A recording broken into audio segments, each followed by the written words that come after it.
minute or so. Just give one more minute for people to arrive. Okay, that's going to be for you. Dennis, you can come up when you want to do that, or just whatever's more comfortable for you. Sit here.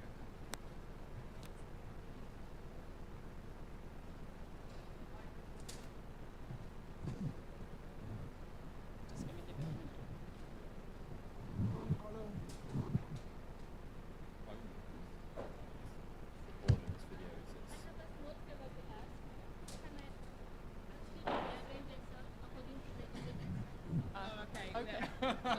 I was just trying to break up the men and the women, but that's okay.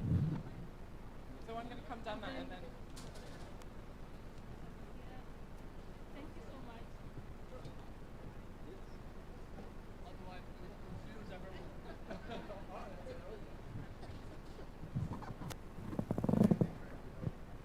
So I'm going to give it another minute or two, I think, just to see if we can get a few more people in.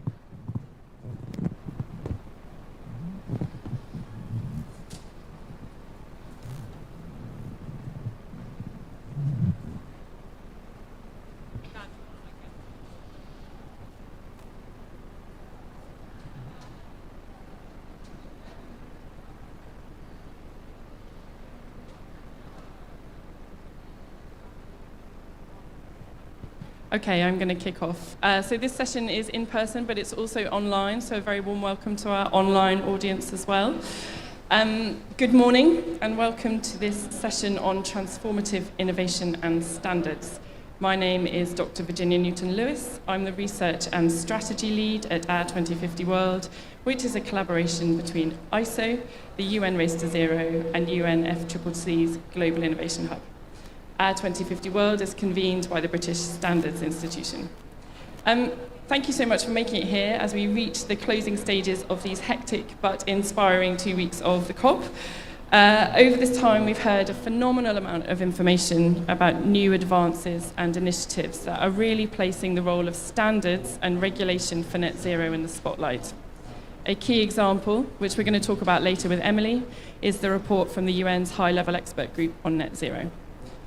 So we know, if we didn't already know before, that standards and regulation are critical, but we also need innovation, and more specifically, we need transformative innovation to reach a 1.5 degree world.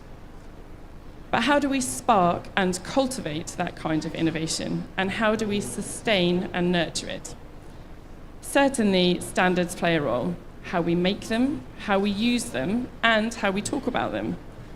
But while the empirical evidence tells us that standards can and do drive innovation, for example, by reducing uncertainty and communicating new advances and best practices, often this innovation is incremental. Small changes added together through the making and communicating of standards deliver improvement, which, while undoubtedly useful, does not achieve the systemic change that we need to see fast enough. Reaching net zero requires something else, something altogether bigger and more aspirational. So how can we understand this relationship between transformative innovation and standards? And what can we apply from our learning to ensure that we deliver climate action quickly? This session is going to look at two aspects of this question. So firstly, our panelists will discuss what we mean by transformative innovation and the barriers and enablers to it. So Massamba is going to be speaking about the definition of transformative innovation, or rather one definition of transformative innovation, and the role of what we're calling impossible standards or targets. And then we're going to hear from Dennis on various aspects of innovation, including what I'm calling, Dennis, this static problem approach, but you can tell everybody what you mean by that. The second part of the discussion will focus on innovation within the community of standards makers. And we're going to hear some examples that show us how the standards community is rising to the challenge of the climate crisis. This conversation is part of a wider piece of research currently underway with the Fraunhofer Institute in Germany, where researchers are working to better understand the links between transformative innovation and standards. The answers will help us to expand the ways in which we formulate, frame, and communicate the standards we need to reach 1.5 degrees. And we've got an impressive lineup here to help us get to grips with these questions. So I'm going to quickly move on now. You've heard enough of me. I'm going to move on to the panel. And the first thing I'm going to do is ask the panelists to introduce themselves and a little bit about their organizations. So about a couple of minutes each. And Massamba, I hope you have a microphone. Do you have a microphone there? No. Yes, he does have a microphone. We're going to start with you and then move down the panel. So Massamba, over to you. Thank you. Good morning to the audience, and good morning, good afternoon, and good evening to those that are following us virtually. My name is Massamba Thioye. I'm leading the UN Climate Change Global Innovation Hub, launched by the UNFCCC Secretariat at COP26. So the main purpose of the Global Innovation Hub is to enhance the effectiveness of the use of innovation to serve people and the planet. So we realized that there was a lot of innovation out there, but most of the time it is focusing on the system of wealth production and is not serving enough people and planet. And where they are trying to address people and planet, they are not always effective.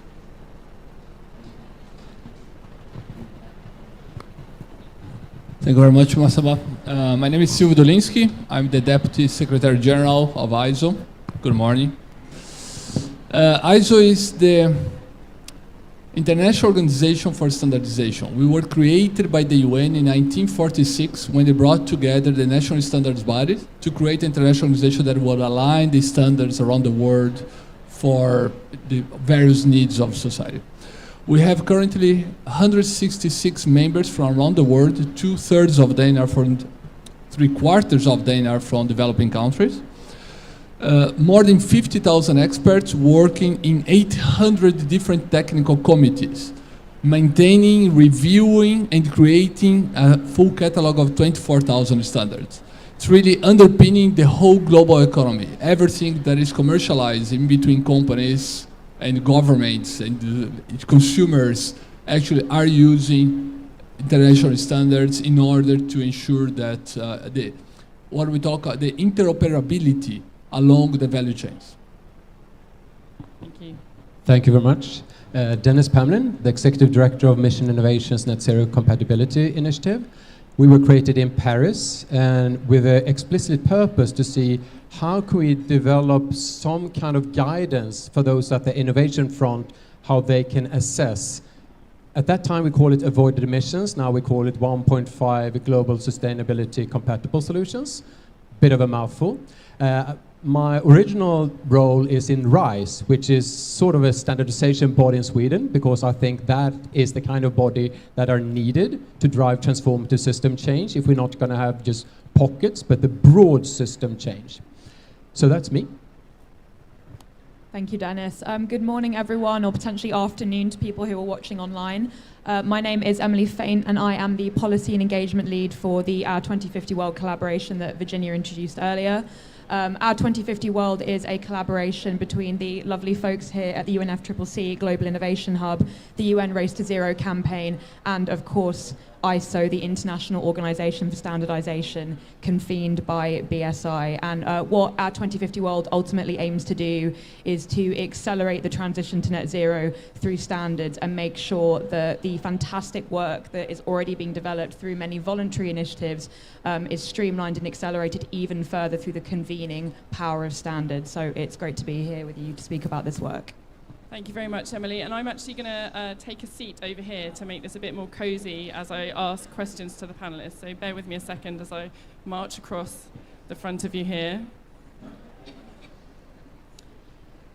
Okay, and I'm going to start with Massamba, who's going to try and set the scene a little bit for us here and to define for us what we mean by this term, transformative innovation. So Massamba, help us out. What do we mean by transformative innovation?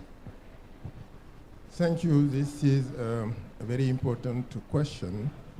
What we mean by transformative innovation is those innovations that are able to disrupt entire value chain by making redundant the product and services that they are generating.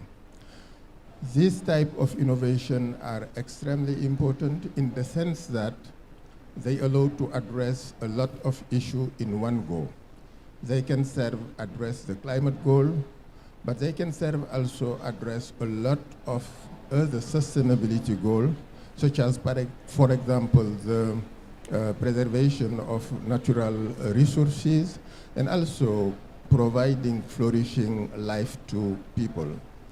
Because to be able to mobilize this transformative innovation, you will need to go back to the purpose of product and services.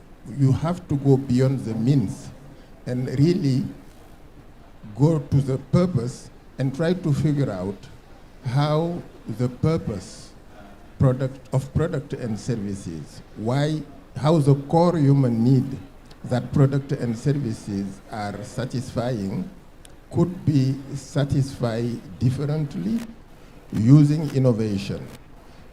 Innovative solutions that not only will contribute in satisfying these needs, but also doing it in a way that is aligned with the climate and sustainability goal. As I mentioned, providing flourishing life, supporting enhanced biodiversity, enhancing also land regeneration, and fitting within the planetary boundary.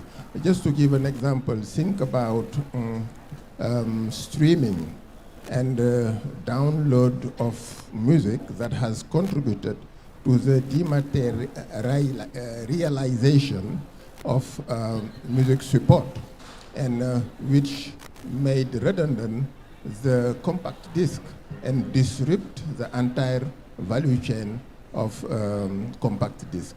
Another important example is if you ask any mayor to improve the carbon footprint of his or her city, the tendency would be to have a sectoral approach and say, okay, let's work on building, on transport, and so and so.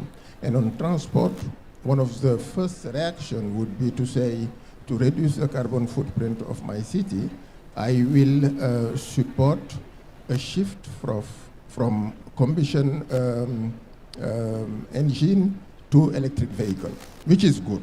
We are not saying that it does not need to be done. But the first question we need to ask is why car at the first place? So moving from combustion car to electric vehicle is good, but using less vehicle is better. So if we say cars are needed for mobility, then the question is how can we use innovation so that the purpose of car is satisfied but with less car? Why don't we use innovation so that our cities are designed in a way that make them more compact, more complete, and in a way that all product and services will be available at biking or walking distance. We can even go one step beyond and say, why do we need mobility? Because mobility is not a purpose, it's a means.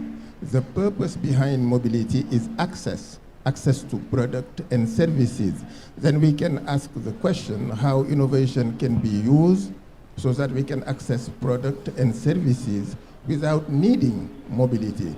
So this is the case when we are doing teleeducation to replace trip to school, or when we are having all the municipal services without needing to have a trip to municipalities, or teleconferencing replacing a trip to a conference venue.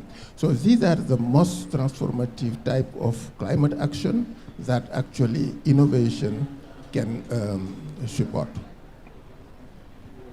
Thank you, Massamba. So I think what we heard very clearly there was that the definition of transformative innovation is linked to the core purpose of products and services. So we should be thinking about purpose rather than means. Massamba, I'm going to keep coming back to you for a little bit. So what do you think are the main barriers to achieving this type of transformative innovation? So there are several barriers. The first is the lack of moonshot mindset, because people generally focus on what they can people focus generally on what they can already do. So when they are setting target, their target is not based on what is needed, but it is based on their perception of what is already possible. And by doing so, they actually lock themselves in a vicious circle where the lack of transformative type of innovation and the lack of ambition are locked in this vicious circle, because each of the two is at the same time cause and consequence of the other one. So if you ask those that are setting target why they cannot be bold in their target, they will say because we do not have transformative solution, and I can only base my target on existing solution. If you ask those that are developing the solution why they do not develop transformative solution, they will say because there is no demand, because those that are setting target are not bold in the setting of their target. So we need to have this moonshot mindset. We need to have this forward thinking, and with this we can then go to more transformative type of innovation. That's a great answer, and it leads us to our next question. So if we're thinking of moonshots and we're thinking of changing perceptions, how does this link to the concept of impossible standards? I know that you've spoken about this a lot in the past, but many of the members of this audience might be new to this idea. So could you just explain a little bit about what an impossible standard or target is and how that links to driving ambition for innovation? So first of all, I would like to highlight one aspect. A target or a goal that is not impossible at the time when it is set is not a good target. A target or a goal that is not impossible at the time it is set is not a good target. It's not a good goal, because it does not provide room for innovation. If you are setting your target based on what is already possible, based on the technology that are already available to you, based on the policy instrument that is already available to you, you do not provide any room for innovation, and you are stuck in business as usual activities. This is very important when we are setting target, to ensure that it goes beyond what we are perceiving as currently possible, and then we can provide room for innovation. Now, impossible standards are those standards that are that we want to be standard for purpose, standards that are supporting the transformative change that are required, standards that are forward-looking, and standards that are able to identify what is needed in the future in terms of innovative solution, and that are developed to support this need. But the standards themselves, when we are setting them, we need to set them with this transformative mindset, because most of the time, when we are setting standard, we have in mind whether we will have the data that will be required to implement the standard. We will think about, oh, my standard, will I be able to immediately operationalize it? Will it be perfect? Will it be enough accurate? And this is a big barrier, because if we have this type of mindset, we may end up with a nice standard, accurate, but irrelevant. Irrelevant in the sense that it is not serving the purpose.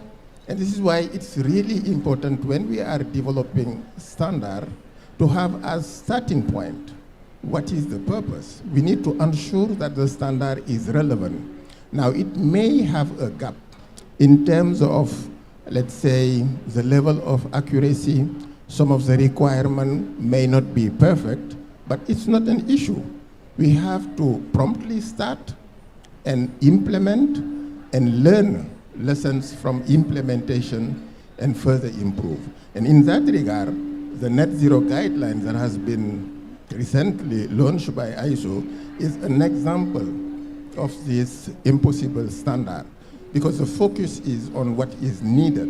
the focus is on making the standard relevant. Even if it is not perfect, it will learn from experience of implementation and further improve. So it is an impossible standard both on content and on the process that has been used, because in 3 months, we have developed one of the most complex standard, and the average timeline for the development of a standard is between 2 and 3 years. So a great example of impossible standard.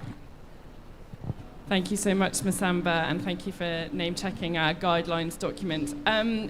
So, Dennis, I'm going to throw the floor open to you. We've heard about transformative innovation. We've heard about impossible standards, and that if a target isn't impossible, it's not a good target.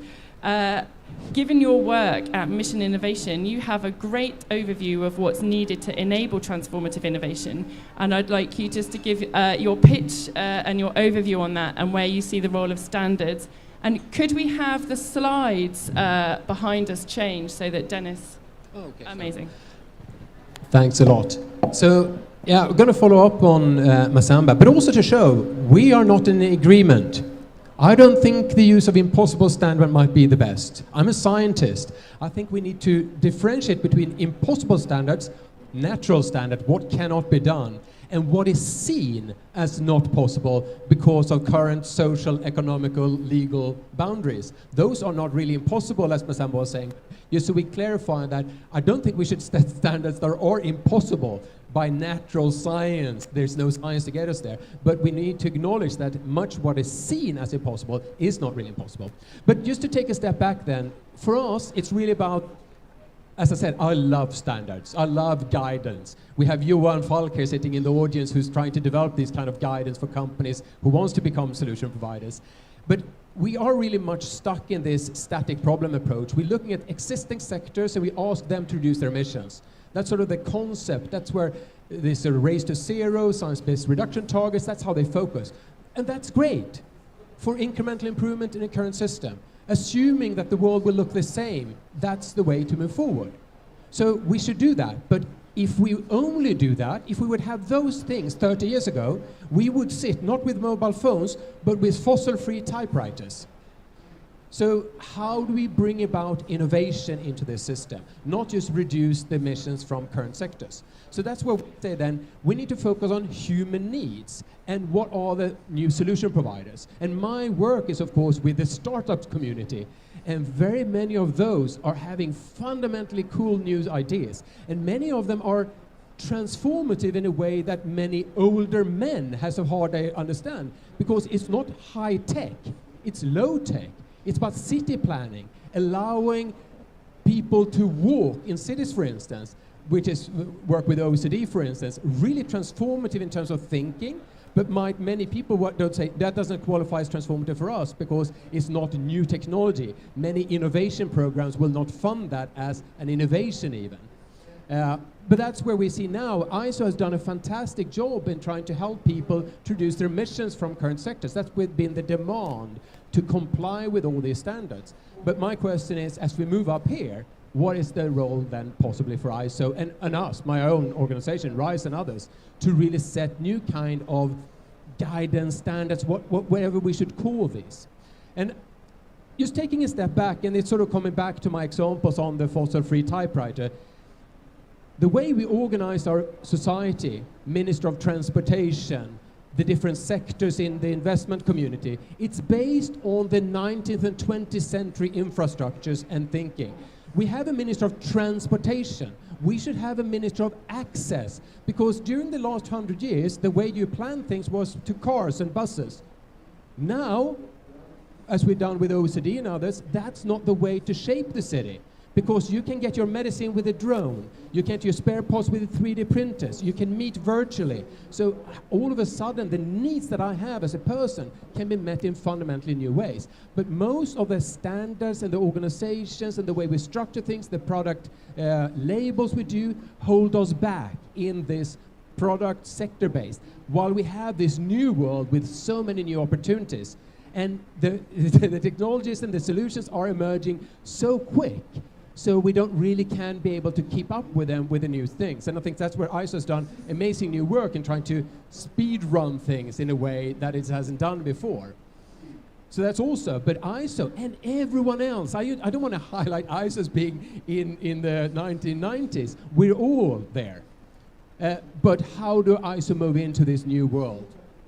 And that's where we work. I saw Ben here from ICLI before. We have this research program with cities. Also, they have the old way of saying, how do we approach, as Massamba was saying, the transport sector, the building sector, the nutrition sector, instead of saying, not just how do we move away, how do we become a solution provider? So it's not just a way of crushing the old sectors and replace it with human needs. It's also redefining your role.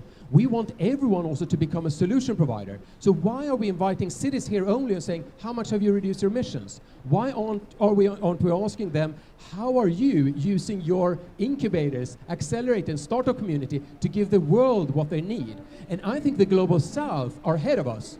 If I compare cities in the north, they might be ranked very high according to standards of low carbon, but export SUVs. While a China city ranks really low, and Baoding as an example, they have coal, but they export wind power, LED lights. The whole economy is centered around giving the world what it needs. But current standards of thinking, not ISO, but just the way we think about how we label sustainability, is not really thinking about solution providers. So that's also something that we now have lots of standards for reducing emissions and looking at the problems being reduced, but not so much up here. So what's the role for ISO or the community? Now, I would say also, it's not ISO, it's ISO and the community that are trying to find guidance and trying to find some sort of quality that we move forward. Because one thing that ISO has done is also making sure that we don't run into doing really stupid mistakes and have sort of rebound effects. But the last thing that we see, and the things I've been working the most with, is the business community. And here's where you really have a business and mind shift, because so much today is what we did this with World Business Council and, the World Economic Forum and Boston Consulting Group. It's about climate risk innovation. If you invite people and say, we're going to talk about climate and companies, you get their compliance people, you get their reporting people, the supply chain managers. But what we've been talking to when we did this assessment and said, if we look at this as a climate opportunity investment, innovation, how do I sell sustainable solutions? Then all of a sudden it's another part of the business community. And sometimes when you talk about standards, they scoff and say, that's what's holding us back. We would never attend a standard meeting ever in our life, because that's not really moving us forward. So there I think also how we can reach out a hand and bring those communities in and say, we are not what you think you are. You have a very wrong understanding of what standards are. The people that are doing your ISO and this big bunch of papers that takes lots of time and doesn't really help anything with innovation, you feel might actually be part of doing other things now also. So that's also how ISOs and the latest net zero in certain sort of this climate risk innovation, but can we also start looking at these solution providers? And avoided emissions is mentioned in the new ones, not in terms of providing guidance, but it's moving in now here. So that's, and the last thing that I just wanted to highlight is what we would love to do as a standardization organization in Sweden with ISO and others is if we can take some concrete examples, like the OECD work on the difference between a tip of an iceberg approach and a full iceberg approach. That was Massamba was saying, where Ireland was saying, oh, should we use electrified cars? No, let's go down and ask the fundamental needs in society and then say, where does the different ISO standards today and tomorrow fit? And do they help also in this? And should they help with these more fundamental questions? Or is ISO, because everyone should not do everything either. So that's my last thing. Oh, well, maybe also to say we have a simple tool also that we can throw in if you develop a standard to see how human need-based it is and how solution-based it is, which is quite a good starting point. Thank you. Thank you, Dennis. There was so much in there. The importance of starting with human needs, the fact that innovation doesn't necessarily mean new technology, and really this idea of moving us into a future-facing system. And on that note, I'm going to bring in Emily Faint, who is part of the 2050 World team, behind the convening of the ISO Net Zero guidelines. Emily, I would like you to explain to this audience a little bit about what the ISO Net Zero guidelines are, why they're important, and then I'm going to prompt you at the end for some reflections about how they're moving us into this future innovative space within the standards community by embedding innovation. So Emily, over to you. Wow. Can everyone hear me? Just want to check this audio is loud enough to compete with the events around us. Wow, what a phenomenal whirlwind of energy and vision on this. So I'm going to do my best to bring all of these thoughts together in one and explain how I really think that this is embodied in the recently launched ISO Net Zero guidelines. So to step back and explain to you what they are and where they came from, the ISO Net Zero guidelines, which were launched last week on Decarbonisation Day on Friday the 11th of November here at COP27, the Net Zero guidelines are a single core reference text for credible net zero action, and they aim to provide an overview, a map of what credible net zero looks like, harmonizing, and this is the really crucial point, which I'll come on to in a bit more detail later, all of the existing standards and initiatives in the net zero landscape. This work was seeded on the fantastic research led by Oxford Net Zero, which took an overview of the existing landscape and found that actually there is a huge amount of alignment between lots of voluntary standards and initiatives, but this space still is quite fragmented, not in the sense of disagreement, but in the sense there are so many different initiatives and frameworks out there, and it is increasingly confusing for actors who are trying to do the right thing to navigate it, and for those that maybe have less amiable intentions, easier to slip through and perpetuate the greenwashing problem that the UN Secretary General called out last week. So the Net Zero guidelines are really focused on trying to provide you with a single guidance document from which you can sense check that your existing net zero strategy is credible, aligns to global best practice. It's something that can be used by organizations at every level, but particularly those who make and create guidance for others. Now, why did we do this? So the Net Zero guidelines brought together over 1,200 organizations and individual experts from over 100 countries, and we developed this guidance document through the ISO platform in just 3 months. That is, to my knowledge, an unprecedented feat in the ISO system. It's not something that's ever been developed so quickly before. And we did this because we were inspired by the theory of change set out by Professor Tom Hale's policy memo on the conveyor belt model for global net zero governance. The reason I bring this up is because it really sets out why how all of these different sort of visionary innovations that you've particularly drawn on, Dennis, need to be mainstreamed into national policy and regulation.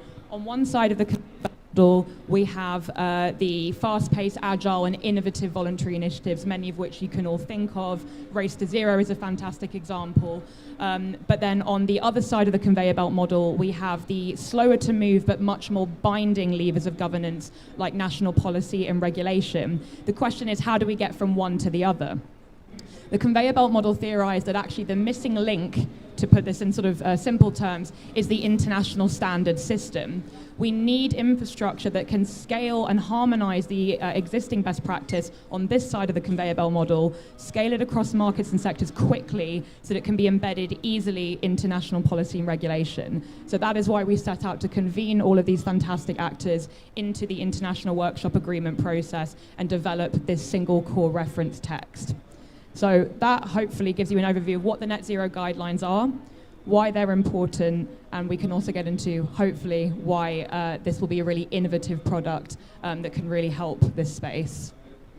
Thank you, Emily. And so just to reflect on the innovations a little bit, we heard from Emily there, we heard that the process to make the ISO Net Zero guidelines was fast, so that's important given the pace of the crisis around us. We also heard that that process was inclusive and flexible. So these are 3 innovations that we're seeing in the space around the ISO Net Zero guidelines. Silvio, I'm going to turn to you now. The ISO Net Zero guidelines are just one part of ISO's wider climate commitment. Could you explain a little bit around what else ISO is doing and how you see innovation coming through the ISO system to address the climate crisis? Okay. Thank you, Virginia. Well, ISO last year made a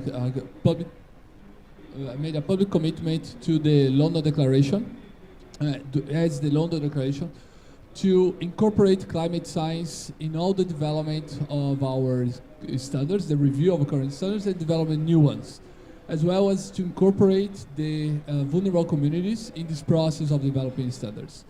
Since then, we started investing significant resource, working with the technical community to develop, for example, the first deliverable, which is the ISO Net Zero guidelines that we see here. But in parallel to that, we are mapping our catalog of 24,000 standards to identify which are the ones that have a high impact, medium and low impact, and then prioritize the high impact ones to be reviewed and incorporate climate science. And in parallel to that, we are also creating a pool of climate scientists to support those technical communities, because those groups of experts, usually they know about the subject that they're discussing on global health or metallurgical equipment or plastics protective equipment. They are not necessarily they don't have the necessary climate knowledge, so we're providing that to them.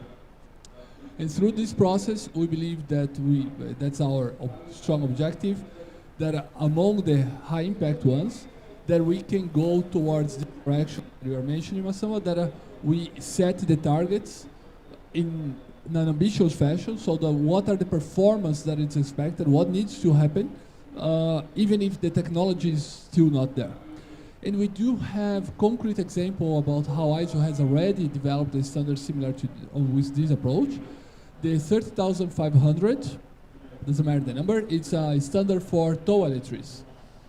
And this was convened in 2018 to develop, to define what is the performance that toilets, especially in rural areas, need to perform, completely treating and eliminating all the pathogens, reducing dramatically the use of water, and being able to be scaled worldwide to vulnerable communities.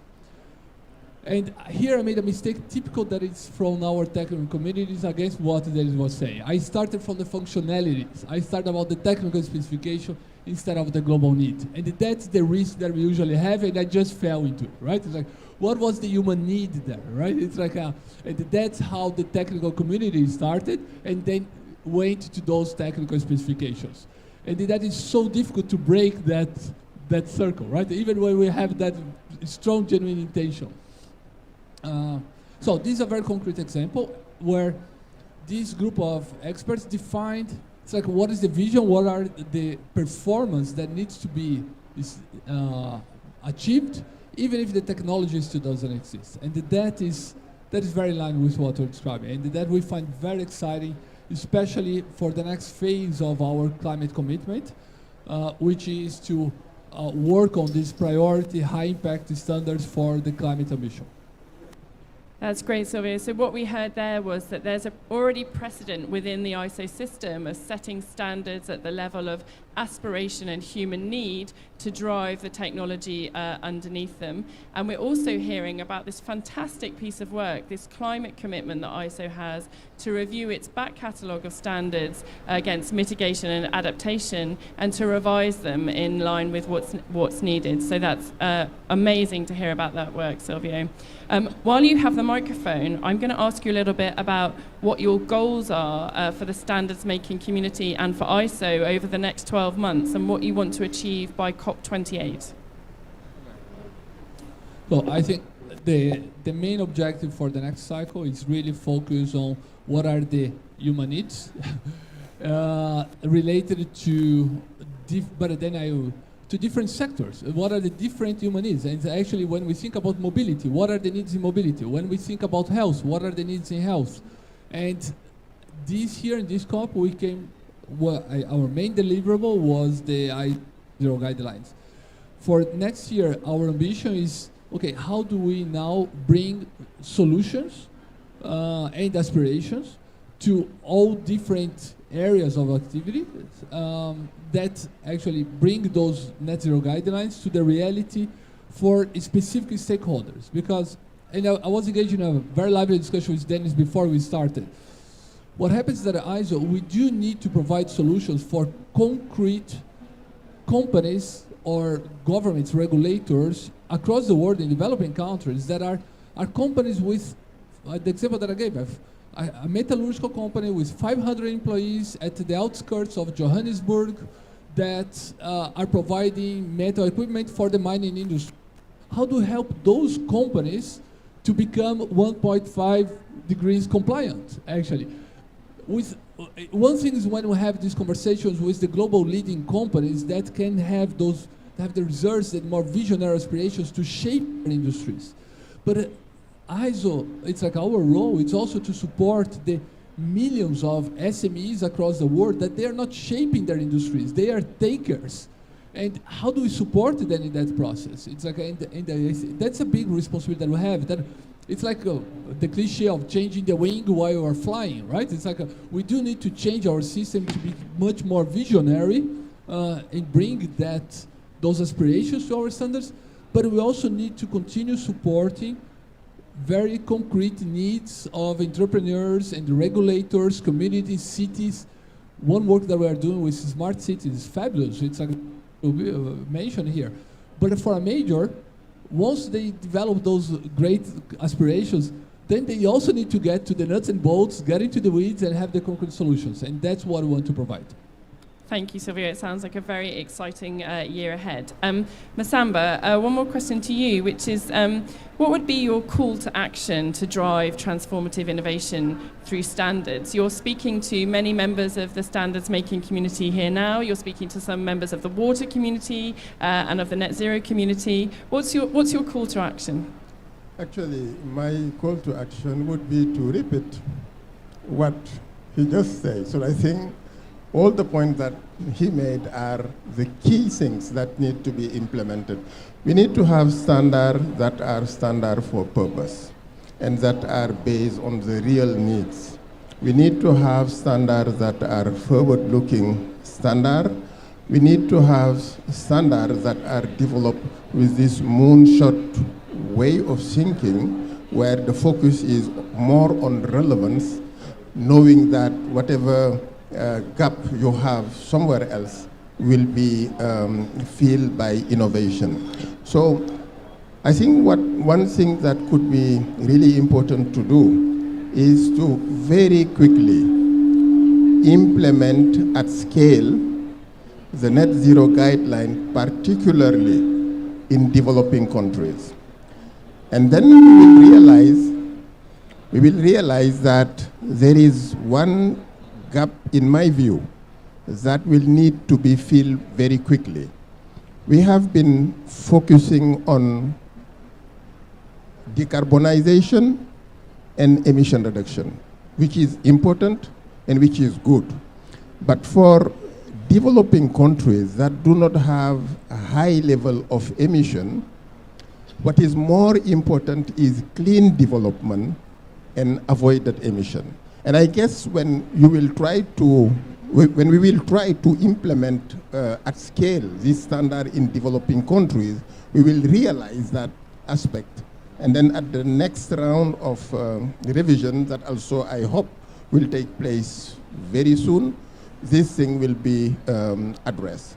So I like very much this issue of, let's say, implementing, learning from experience, and further improving. Great. And oh, it's good, it's good. Emily, I'm going to have the microphone passed over to you because I'm wondering if you can respond to Massamba about the role of low-income countries in the net zero standard and our commentary on fair share, plans for next year, and then I'm going to ask you another question. So I don't know if you want to just mention what we have in the standard on there. Thanks, Virginia. So on those points, responding about particularly how the guidelines can help emerging economies, and also plans for next year. So we've heard last week again from the UN Secretary General from the high-level expert report that so much more still needs to be done to really raise the integrity of net zero action. And often when we talk about net zero action, we focus on really important elements like targets setting, risk disclosure, financial disclosure, which are so key to accelerating us to where we need to go, but they're not the full story. And what we typically find is that there is still, in a lot of prominent net zero guidance and initiatives, a real gap in how to think about fair share and a just transition.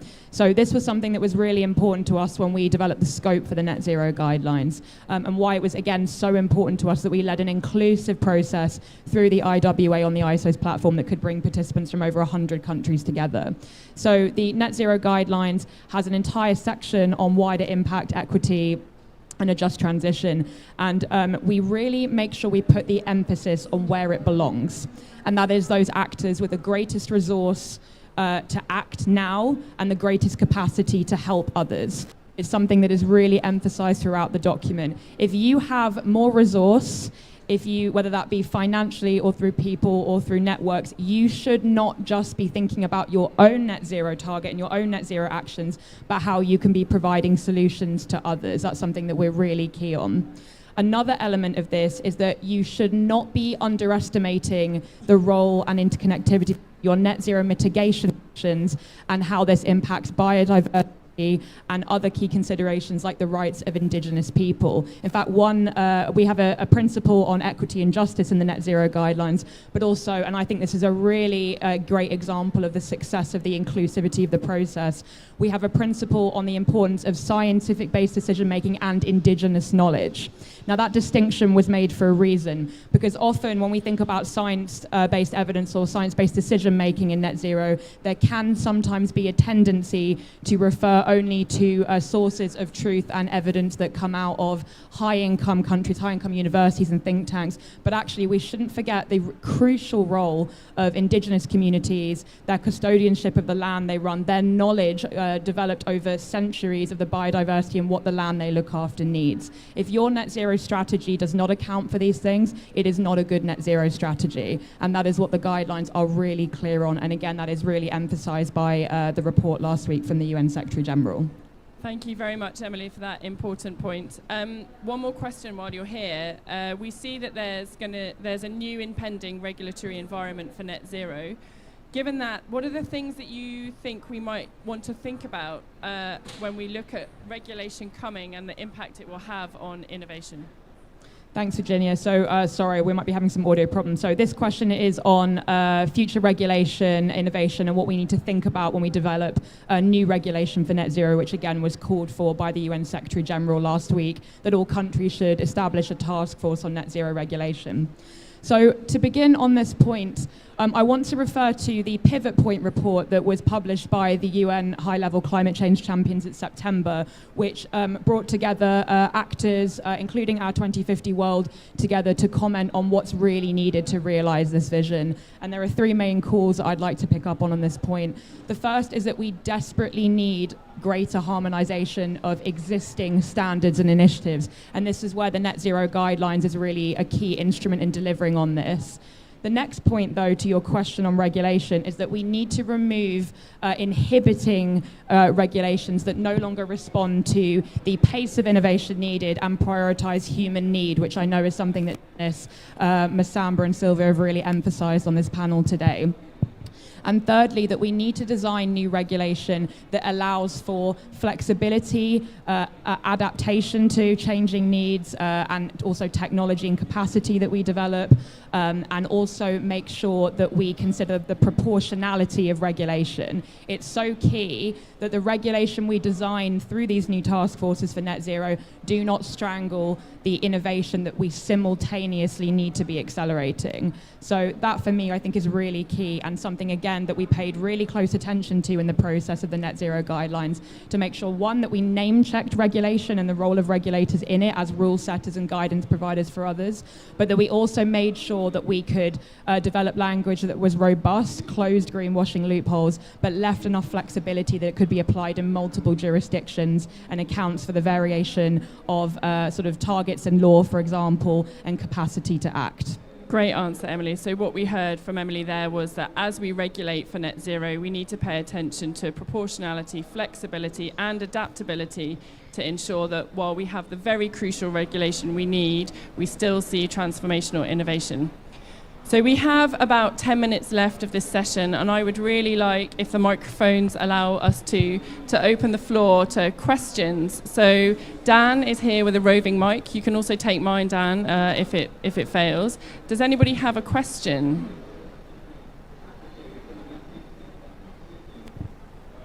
No questions from the audience yet, so, yeah, we do. Oh, we do have one. Amazing.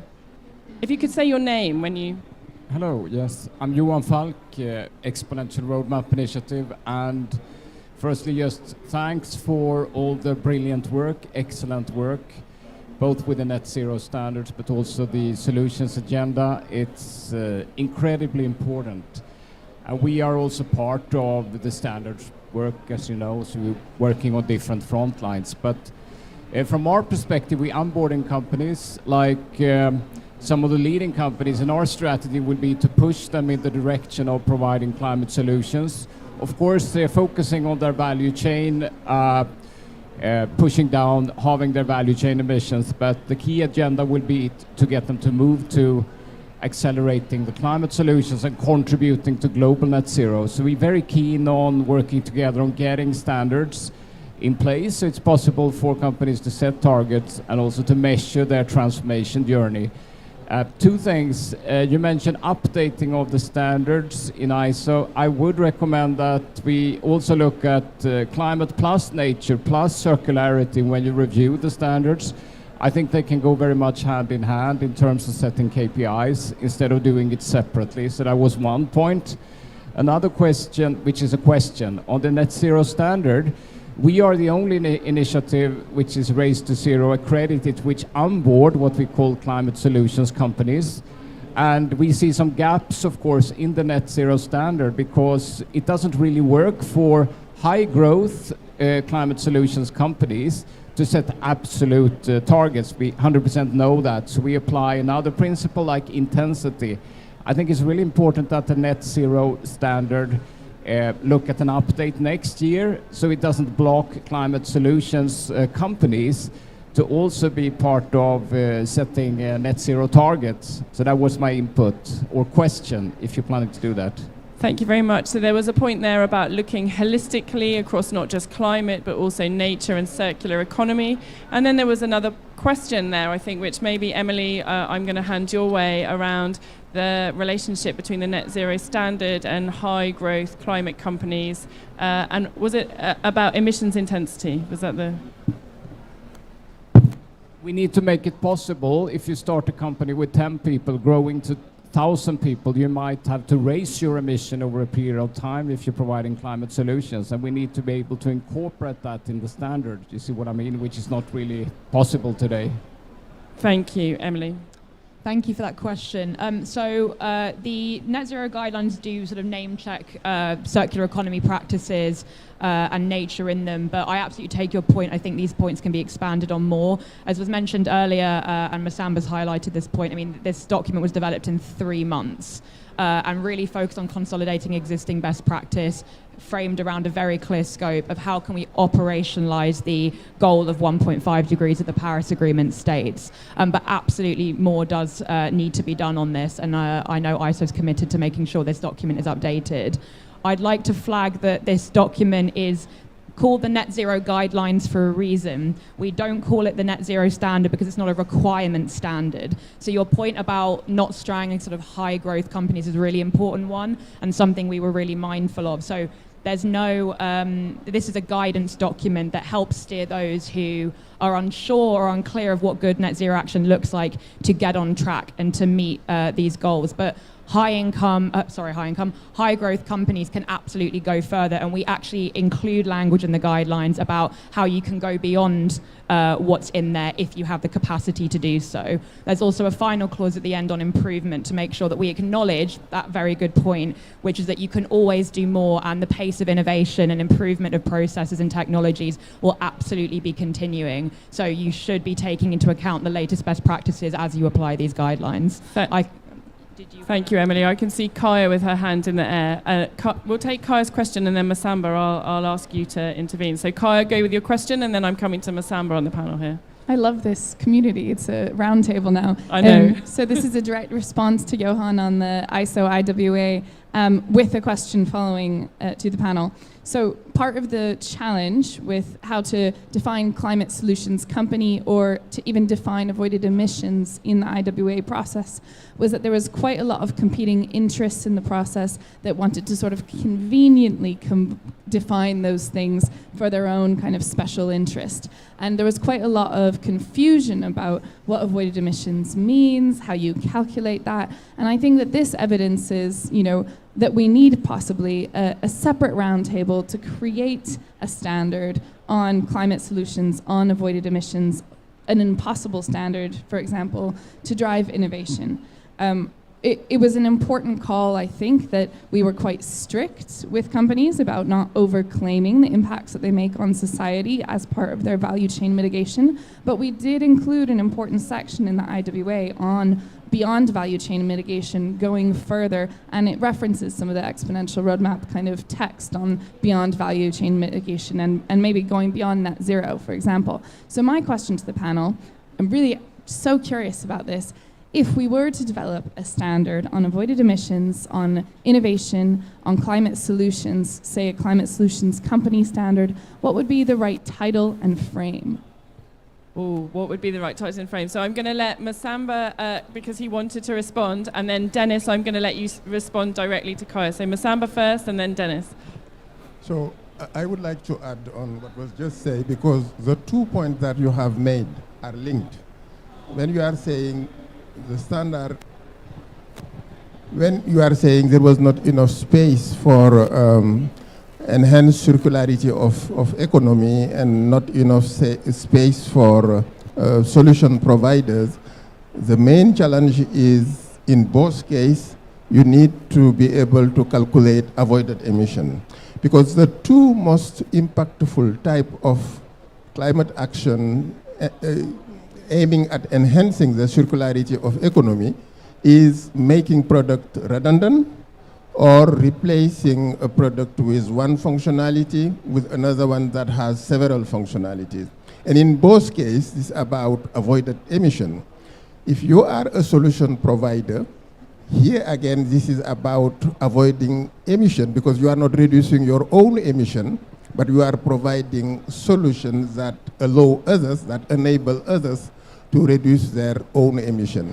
So the title of the standard would be, in this case, let's say, broader net zero guideline, including climate action for enabling entity, because what we have not addressed so far is climate action by enabling entity.